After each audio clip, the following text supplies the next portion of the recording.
We had such a great time at Joe Satriano's house.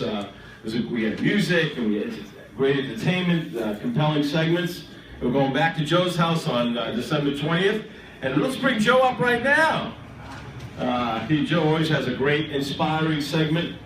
He does so many wonderful things for kids in our community, all over the country. And we love Joe, and we're all excited to go back to his house on the 20th. It's going to be great. So without further ado, Inspiring Stories with Joe Satriano. Thank you, Howie. Thank you very much. I can't help think of how wonderful that segment was with Andrea, but I see those sticks, and all I can think of is the drumsticks I had to eat. But no, that's very impressive, very impressive. And I think your friends will love it. Your friends will love it at your house on the 20th. It'll be great. Absolutely. Well, we get our exercise playing tennis, but I could see a number of us doing that on the court to warm up beforehand. That's really amazing. But wow, I don't know how I follow that segment, but I'll give it a shot. For those new viewers out there, I started a foundation. My name is Joe Satriano, and I started a foundation 10 years ago in honor of my wife Susan, who passed away of a 13-year battle with breast cancer. She and I were two high school math teachers, enjoying life, and then 16 years into our 29-year marriage, she contracted breast cancer, and 13 years after she did pass away. It took me about 6 months to kind of get my head together, and finally I did, and I realized that I still had something left in the tank to help kids.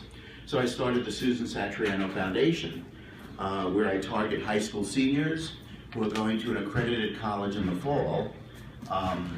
The kicker to be eligible is that they have to have a parent who's either passed away of cancer, presently battling, or in remission.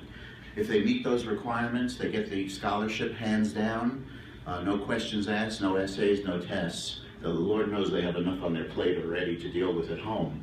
So I'm so proud to say you're looking at the foundation, and in 10 years now, I have given out to over 900 kids across the nation, well over $500,000 in scholarships. One of the wonderful perks is that I also get to actually talk to the kids, because I ask each school to give me 20 minutes with each child. And the reason why I do that is because, unfortunately, I've walked the walk. I tell them my story, and then after that, they open up, most of them, and they tell me incredible things that they've had to deal with, the sorrows, the heartaches, the laughter, how they dealt with it. So I've met over 900 kids in 10 years, and the segment that I do every week on the show here is to talk about some real special kids who have done incredible things to deal with what they've had to deal with. So my story tonight is about a wonderful girl, a young lady by the name of Hannah. I met her 3 years ago in February of her senior year. She had held the #1 position. She was the valedictorian at the time in February. But Hannah was not your typical, quote, geek. She was kind of like the total package, She didn't flaunt the fact that she was very smart. She was humble. She was involved in school activities. She was actually the captain of the lacrosse team. So a very popular student. The kids loved her. I walked down the hall with her after the interview, and almost every child, every peer in that school knew her. And would just say hi, how are things going? So her mom and dad were both teachers, and they obviously valued education. And then unfortunately, cancer struck her dad, prostate cancer it was. It devastated the entire family, but it also devastated the entire school family, because the school got wind of her father's battles, and teachers and counselors rallied behind Hannah. She met with me early in her senior year of May, and she told me of the struggles, but more so how it was important for her to maintain her valedictorian status. And the reason why she wanted to do that was because she wanted to honor her dad. he being an educator, and she wanting to let him know that she understood the value of education. So she had gotten this far after 3 years being valedictorian, so she wanted to continue, but it was very hard because of what was going on at home. When I met her, she told me how impressed she was with the Susan Satriano Foundation and how I reach out to, she called them strangers, which she thought she was to me, to lend support. She wanted to help in some way, and being a very, very popular student on campus, she actually organized a book talk for me. It was amazing. One of the things that I didn't mention yet is that I did write a book called In Sickness and in Health, A Memoir of Love, and 100% of its proceeds do go to the foundation. So knowing that I wrote this book, Hannah organized in her school auditorium a wonderful book talk for me. They promoted the event with flyers and newsletters, and they actually got me on a local radio show to do a spot. Because of Hannah's efforts, and by the way, this was a picture of the actual talk.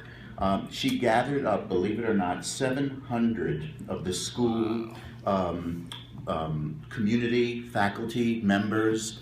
It was just remarkable. And I actually spoke in front of 700 people.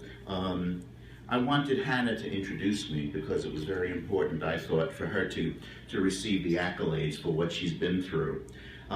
She received a standing ovation for how she was juggling everything from school to her dad's battles to the college essays and the finals. But because of her, I'm so proud to say that the foundation sold hundreds and hundreds of books. And since 100% of the proceeds of that money goes to scholarships, I was able to help kids just like her in the future. What a great kid. You got to remember that this is a high school senior doing adult things, which is totally amazing. So Hannah did end up achieving one goal, which was that she did make valedictorian.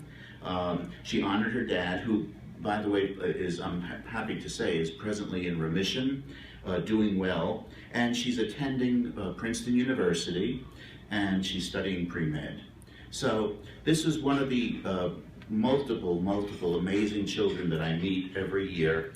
Last year I was fortunate enough to help 257 kids, with scholarships, and each one of them just remarkable in their own right, how they deal with what they've had to see at home, and yet they've moved forward. So that's the story for tonight. I thought it was so wonderful that she sought out to help me raise money for kids like her by getting 700 people together in this auditorium.